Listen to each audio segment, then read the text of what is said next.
Okay, so let's take a look at part 4 here. Science is the only genuine, permanent revolution in human affairs since it is committed to challenging the findings of its forebears. Okay, I'm sure you've heard of this in the context of science before, but the idea that for something to be more likely accepted in the realm of natural sciences, it should be open for falsification. One person who took this seriously and looked at the philosophy of science very seriously was a philosopher named Karl Popper, okay, and he died in the 1990s. Popper liked to look at sort of the realm of science in a philosophical, and he looked at big revolutions like Einstein's theory of relativity. He looked at Marxism. He looked at the difference between science and pseudoscience, which we looked at, right? And when he looked at some big theories, like Karl Marx and Freud and Adler, they came up with these theories to so-called explain everything, right?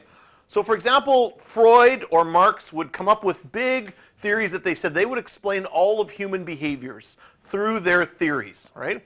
So Sigmund Freud would claim that all of it was because we're like in love with our mothers. And Karl Marx would say it's all based on economics, that drives human behavior and things like that. And Adler, his feeling was that human beings are dominated by feelings of inferiority, or the so-called inferiority complex, that drives our behavior. And he said that can explain everything about humans. Well, that's different, right? But this is Adler's specific theory, that inferiority complex drives all of our behaviors. Okay, so hang on, I'm going somewhere with this.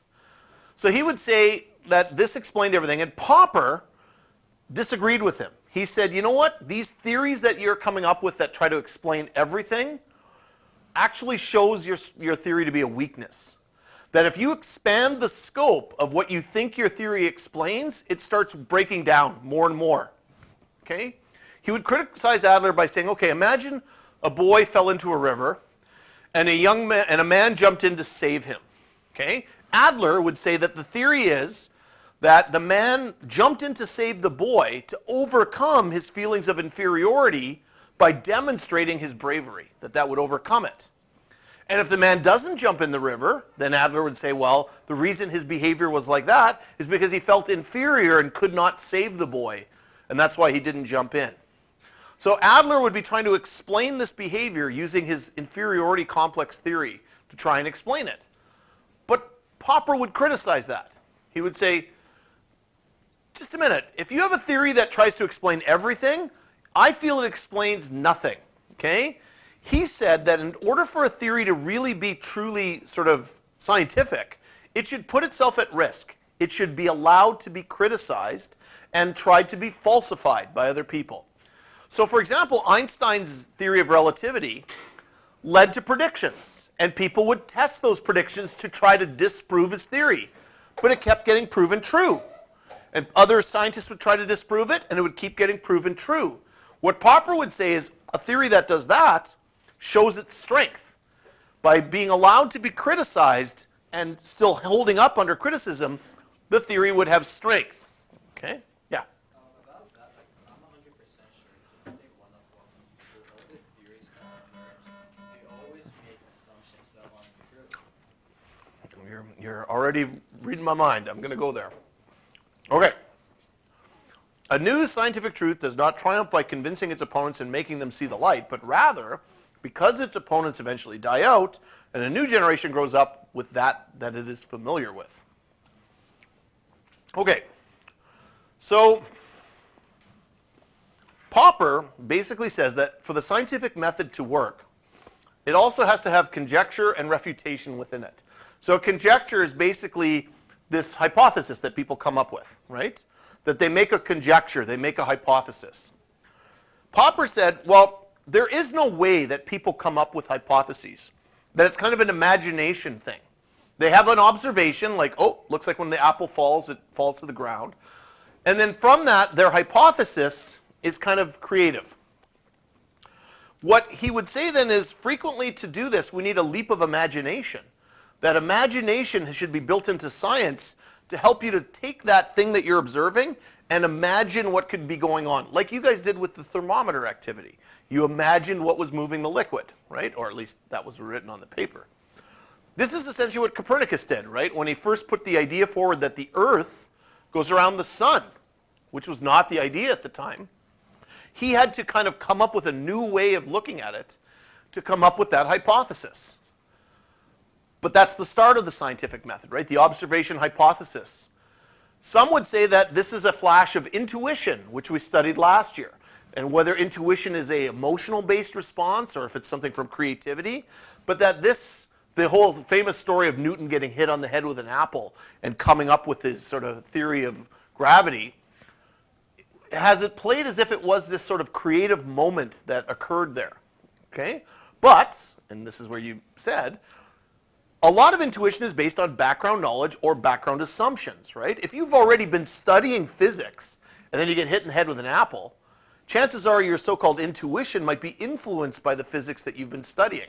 Similarly, if you just studied religion or just studied, in the case of the thermometer, fairies, like you were very much into fairies and the study, and then all of a sudden you look at this thermometer and you go, must be fairies, right? That could be a background assumption or a background knowledge being built into what you're putting forward in your hypothesis.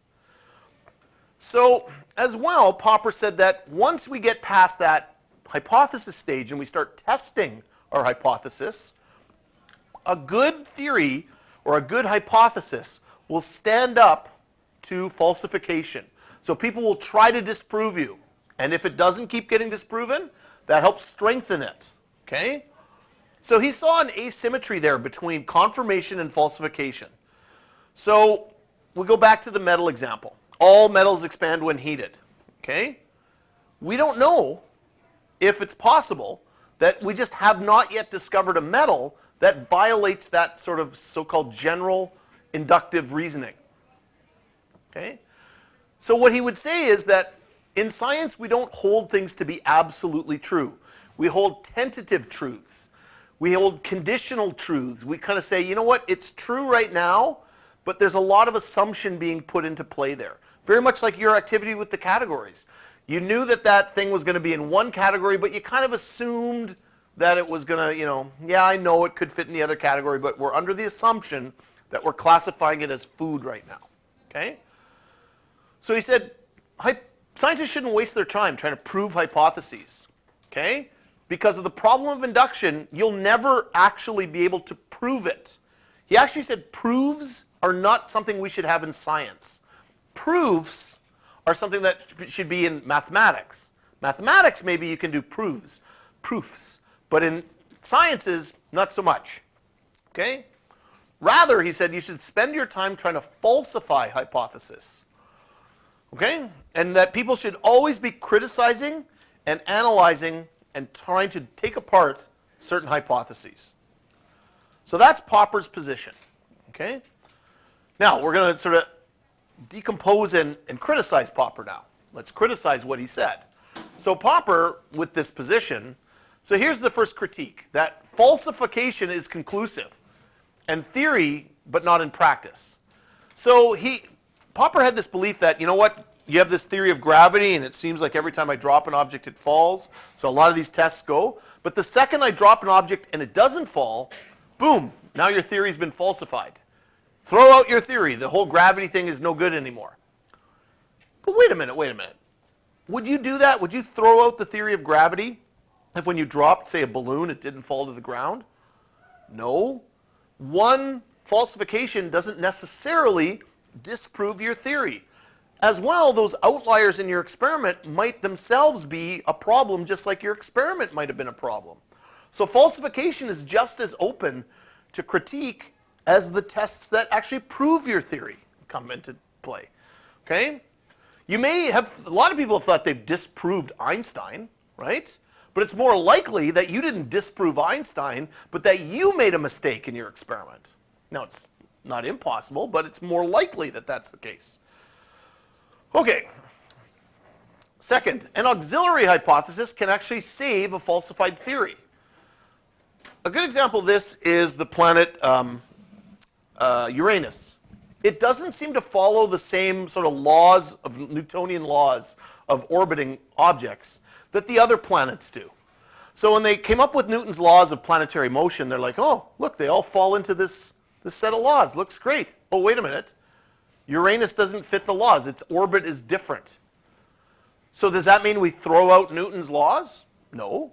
What often was happen is they bring in an auxiliary theory. They go, you know what, all the planets follow this set of laws, except for Uranus, it follows this one. It's like a subset of it. It's like category B, that kind of planet.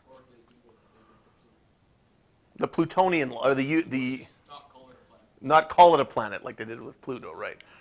Okay? Now, sometimes these auxiliary theories aren't necessarily true, but sometimes they're useful in themselves. For example, that auxiliary theory led to the discovery of planet Neptune. By using the laws they built to help explain Uranus, they actually discovered Neptune based on those same observational laws. But using those same observational laws, they claim they discovered a planet called Vulcan. Okay? They propose that this planet exists based on the auxiliary laws. It doesn't. Turns out they were wrong.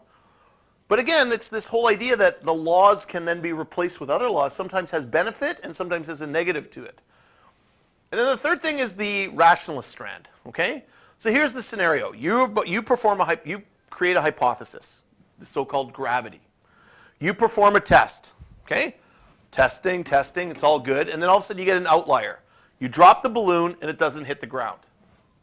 So you have some options here. One, you could reject your gravity hypothesis. Go, you know what? That proves that my theory's wrong.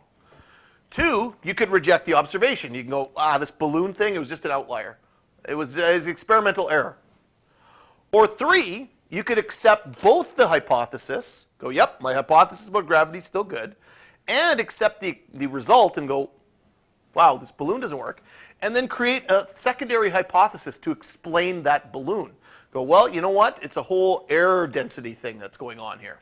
And that's why the balloon rises. That's really the three positions you have when you come across something that seems to falsify your experiment. This creates kind of a dichotomy of philosophy there between a rationalist position and an empiricist position. The rationalist is one who sees reason as the main source of knowledge. So with a rationalist, they'll look at that experiment and go, you know what? I reject the hypothesis. This gravity thing is ridiculous because I have an experiment here that disproves it. The empiricist would be someone who more relies on their own observation. And they go, well, you know what? I'm going to stick with with this experience here, the balloon thing, and I'm going to go with that. So this is a contradiction. Do I go with my own experience, or do I go with my own reason, my own rationality? This is kind of like the very similar contrast between last year's emotion and perception. It's very similar to that, but now we're in the realm of sort of philosophical positions there.